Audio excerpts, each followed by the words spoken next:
Go to southern France today and you might come across a structure that's nothing but amazing. There, you'll find the three-tier aqueduct known as the Pont de Gare.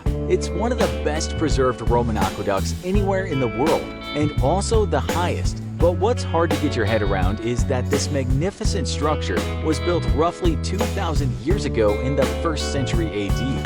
UNESCO has called it a testament to human genius. While no one disagrees that this ancient structure shows us that those Romans, or at least some of them, were exceptionally talented engineers. There are myriad buildings that tell us this, such as the Roman Baths in the English town of Bath, or the mighty Pantheon, still both in good condition.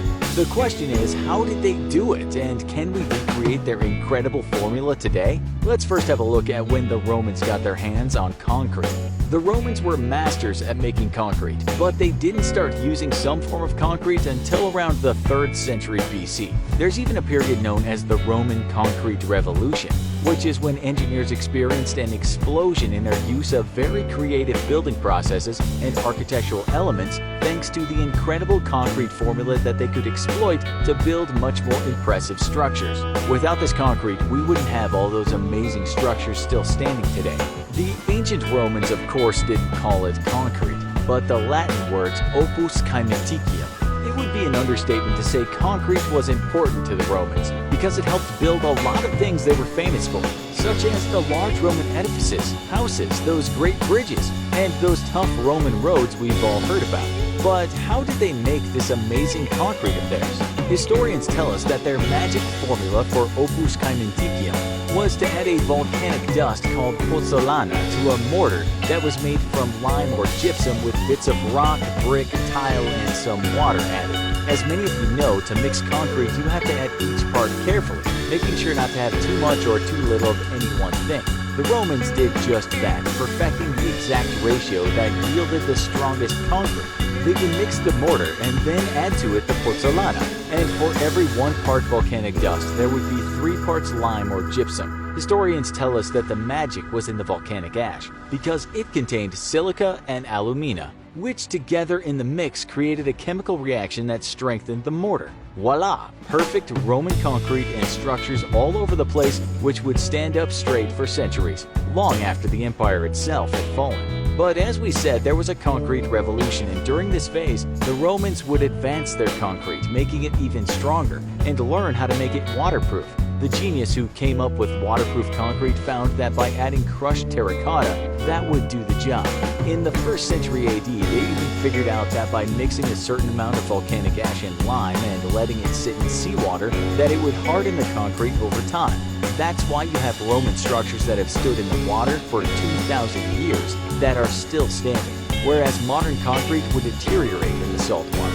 That concrete is reinforced with steel, too, and steel doesn't like salt water. In fact, Roman marine concrete has been called the most durable building material in human history. So you might now be wondering, if Roman concrete was that good, and it obviously was, why don't we use it now?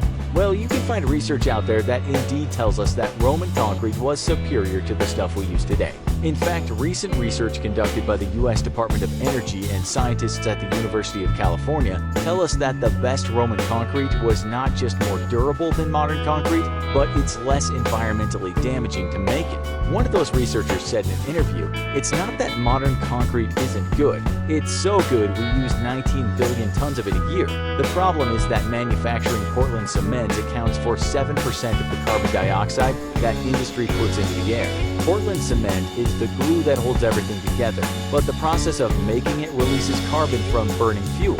To make it, you mix silica sand, limestone, clay, chalk, and more, and then melt it together at super high temperatures." Some of those researchers believe that if we go back to using Roman concrete, not only will there be less carbon emissions, but we'll also have longer lasting structures, which is also good for the environment. Surely, we should be going back to the stuff made with volcanic ash. Some environmentally friendly concretes these days do take the Roman route, and the results have been good. Another good thing, according to scientists, is that the world does not have a shortage of pozzolana. One of the reasons we haven't been using marine Roman concrete is pretty simple, and that's because scientists just didn't know for a while what just the magic was. For instance, a study published in the American Mineralogist in 2017 explained to us how when seawater gets into the Roman concrete, the minerals actually toughen the concrete over time, not weaken it. We should add, though, that this toughening process can take a century or two, so modern scientists are working on something that won't take so long. Surely then we can just make it? Well, it's not that easy, because the Romans didn't leave behind the exact recipe, and it seems us moderns have not been able to perfect the process just yet. One scientist said that the recipe for Roman marine concrete was completely lost. Another scientist in an interview with The Guardian in 2017 said more work needs to be done in creating those mixtures. A bit of fine-tuning needs to happen, he said, adding that the challenge is to develop methods that use common volcanic products, and that is actually what we're doing right now. Nonetheless, as we said, that volcanic ash is used in some concretes today. As one researcher put it, engineers are by no means ignorant regarding how good this stuff is. But the one thing we want to have is the concrete that strengthens in seawater, as that's where our modern concrete has a lot of problems. Those scientists are trying hard to reverse engineer marine Roman concrete, but as we speak, we still can't make it like the Romans did. Another researcher said that the Romans got lucky in what rocks they had available to throw into the mix, and in much of the world today, you won't find those rocks, so substitutes would have to be found.